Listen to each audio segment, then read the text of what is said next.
तो इस समय उम्मीद यही जताई जा रही है कि चीन के राष्ट्रपति शी जिनपिंग भारत में होने वाले ब्रिक्स शिखर सम्मेलन में भाग लेने के लिए भारत आएंगे। वैसे इससे पहले 31 अगस्त और 1 सितंबर को किर्गिस्तान की राजधानी बिश्केक में दुनिया की 3 शक्तिशाली देशों के नेता मिलने वाले हैं। कल जब क्रेमलिन में भारत के विदेश मंत्री डॉक्टर एस जयशंकर ने रूस के राष्ट्रपति व्लादिमीर पुतिन से मुलाकात की, उन्हें प्रधानमंत्री नरेंद्र मोदी का संदेश दिया और इसी मुलाकात में राष्ट्रपति पुतिन ने कहा कि बिश्केक में वो प्रधानमंत्री नरेंद्र मोदी से मिलने के लिए उत्सुक है। वहीं डॉक्टर जयशंकर ने कहा कि राष्ट्रपति पुतिन और प्रधानमंत्री नरेंद्र मोदी की अगली जो मुलाकात है वो दिल्ली में ब्रिक्स सम्मेलन में होगी। फिर दोनों देशों के बीच एक द्विपक्षीय शिखर सम्मेलन में भी दोनों नेता मिलेंगे। इसके अलावा बिश्केक में क्या प्रधानमंत्री नरेंद्र मोदी और चीन के राष्ट्रपति शी जिनपिंग की भी क्या अलग से मुलाकात होगी?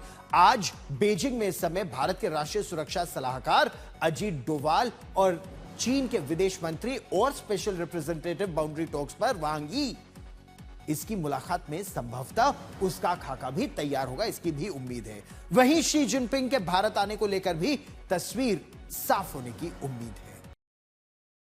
अच्छा, पिछले वर्ष 31 अगस्त 2025 को तियानजिन में भारत, रूस और चीन के नेताओं की मुलाकात हुई थी और उससे पहले अमेरिका के राष्ट्रपति डोनाल्ड ट्रंप ने भारत पर 50% का दंडात्मक टैरिफ लगा दिया था और इस मुलाकात से वो और ज्यादा चिढ़ गए थे और कहा था कि अमेरिका ने अपनी सख्त नीतियों के कारण भारत और रूस को सबसे गहरे, सबसे अंधेरे चीन, डीपेस्ट डार्केस्ट चाइना के हाथों खो दिया है। साफ है कि उस मुलाकात से अमेरिका का दिल दहल गया था। लेकिन भारत और रूस की दोस्ती तो दरअसल दशकों पुरानी है, बरसों पुरानी है और प्रधानमंत्री नरेंद्र मोदी और राष्ट्रपति पुतिन ने इसे और प्रगाढ़ और मजबूत, अटूट बना दिया है। यही वजह है कि जब डॉक्टर जयशंकर राष्ट्रपति पुतिन से मिले तो उन्होंने खुश होते हुए कहा कि अगले हफ्ते एससीओ की बैठक के दौरान, यानी शंघाई कोऑपरेशन ऑर्गेनाइजेशन की बैठक के दौरान वो प्रधानमंत्री नरेंद्र मोदी से मिलने की उम्मीद भी कर रहे हैं। First and foremost is the merit of His Excellency Prime Minister, who pays great attention to the development of Russian-Indian relations. In the very beginning of our conversation, I would like to ask you to convey my best regards to Prime Minister Modi. I'm looking forward to meeting him in the near time, as we have already scheduled during the summit of SCO. राष्ट्रपति Putin ने यह भी साफ कर दिया कि उन्हें भारत के हितों की चिंता है और इसीलिए भारत की जो ऊर्जा की जरूरत है, भारत के किसानों के लिए खाद की जो आवश्यकता है और विकसित भारत के इस के रास्ते में जो परमाणु ऊर्जा की से जुड़ी जरूरत है, रूस उसे पूरा करने में जुटा हुआ है और हर संभव प्रयास कर रहा है।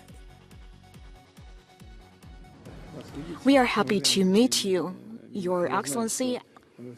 I know that you, with your Russian colleague, Mr. Montrov, who is the head of the Russian part, of the Russian side of the Intergovernmental Commission, you have already had very productive work.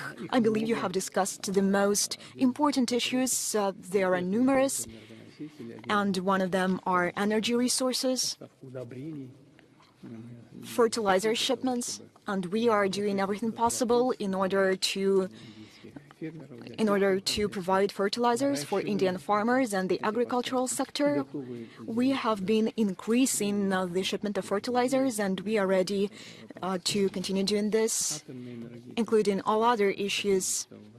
Nuclear energy cooperation in high technology areas, in other directions and other dimensions, they all are on the agenda and they are progressing quite efficiently. Welcome, Your Excellency. Thank you, Mr. President.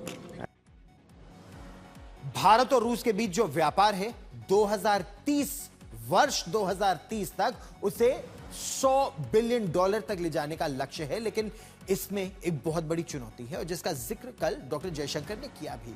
उन्होंने माना कि इस बढ़ते कारोबार के साथ साथ व्यापार का जो असंतुलन है वो बहुत ज्यादा बढ़ गया है और भारत रूस से जितना सामान खरीदता है उसके मुकाबले रूस का बाजार भारत के सामान के लिए उतना ज्यादा खुला नहीं है। सुनिए, कल डॉक्टर जयशंकर ने ये जो ट्रेड इंबैलेंस है, बिना किसी लाग लपेट के, ये जो बहुत बड़ी चुनौती है दोनों देशों के संबंध के बीच, इसका जिक्र किस तरह से किया। Over the last 5 years, bilateral trade in goods has increased more than fourfold, from about $13 billion in 2021-22 to nearly $60 billion in 2025-26. This demonstrates the immense potential of our partnership, and the rapid expansion of trade has, however, been accompanied by a significant widening of the trade imbalance, which has also increased from $6.6 billion to over $50 billion.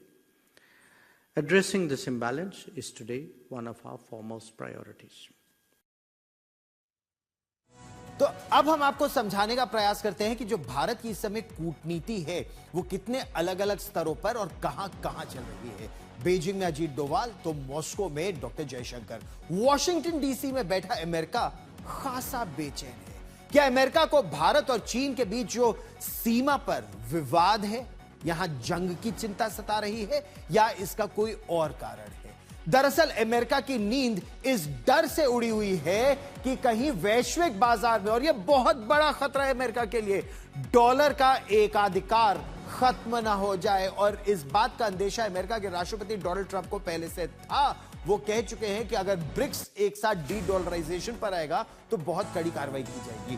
कूटनीति की भाषा में RIC यानी Russia, India, China, रूस, भारत और चीन, इसका जिक्र आते ही अमेरिका को ऐसा लगता है कि उसका पलड़ा कमजोर हो रहा है। जब भारत क्वाड में बैठता है तो चीन, ऐसा लगाता है कि चीन पर एक तरह का लगाम लग रहा है। इस समय हो क्या रहा है? डॉलर की महाशक्ति पर क्या RIC का वार हो सकता है? अमेरिका का डर है।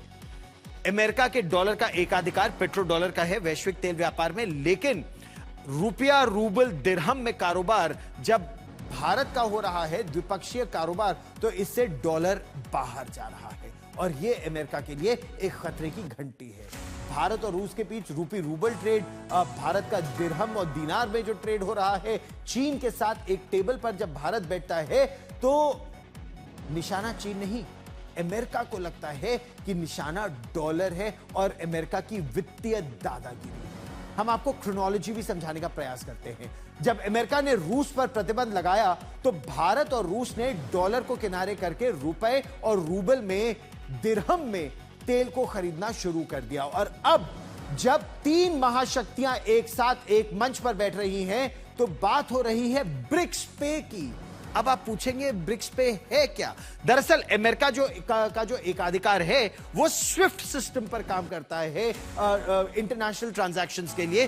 ब्रिक्स पे और डिजिटल करेंसी का विकल्प, और डिजिटल करेंसी में भारत बहुत तेजी से आगे बढ़ रहा है। तो अगर ब्रिक्स पे आगे बढ़ता है यानी एक करेंसी ना चीन की होगी, ना भारत की, ना रूस की, लेकिन एक ऐसा सिस्टम होगा ब्रिक्स पे के जरिए, तो दुनिया की 50% आबादी इसी क्षेत्र में रहती है, ब्रिक्स के देशों में रहती है, और यह एक बड़ी उभरती अर्थव्यवस्था है। और अगर ऐसा हुआ तो पेट्रो डॉलर के इस्तेमाल पर बहुत असर पड़ेगा। अमेरिका के साम्राज्य पर क्या असर होगा, यह अमेरिका की सबसे बड़ी चिंता है। यही अमेरिका का डर है। वो भारत की सैन्य ताकत से नहीं, भारत के उस कदम से अमेरिका घबरा रहा है कि अगर अमेरिका का आर्थिक सिंहासन हिल गया तो भारत की उसमें क्या भूमिका रहेगी, यही अमेरिका जानना चाहता है। भारत चाहता है आर्थिक स्वायत्तता, और इस कूटनीतिक चक्रव्यूह से भारत निकलना चाहता है।